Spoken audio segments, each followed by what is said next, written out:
Welcome back to Daily Discussion.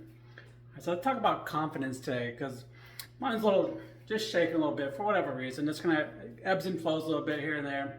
I think just everybody has that kind of same little, I'll call it symptom, but lack of confidence from time to time. And it really happens when you have conversations that don't go as you planned.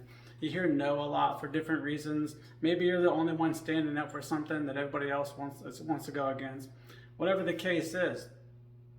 But as that kind of goes along, you start to lose your confidence. But as long as you just continue to push forward and keep moving through, eventually things start to work out and you start gaining more and more confidence. You start believing yourself even more. And you realize that things will eventually work out. Now, I know this because I just recently heard a story about the guy who started KFC, the guy who had the original recipe. And I believe he was driving around trying to sell his chicken to stores, and he heard no, I think it was like 1,001 times before he finally heard his first yes.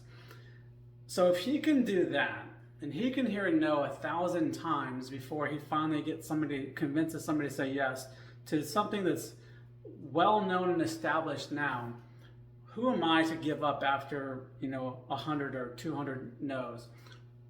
Yeah, it may not be fun, it may not be enjoyable, it may not be the best feeling of the moment, but if I continue to believe in myself and believe in the things that I'm working for, then eventually it'll work out and it'll show through.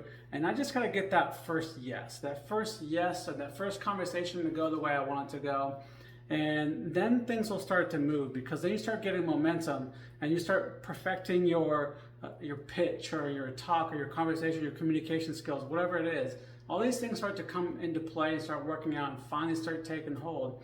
And then eventually it just keeps going and going and going. And you start getting more and more yeses and keep moving forward. So hopefully that helps you if you're struggling with confidence. Hey, let's have a conversation. I'd love to dive more into this for myself and for you, and let's see what we can do together.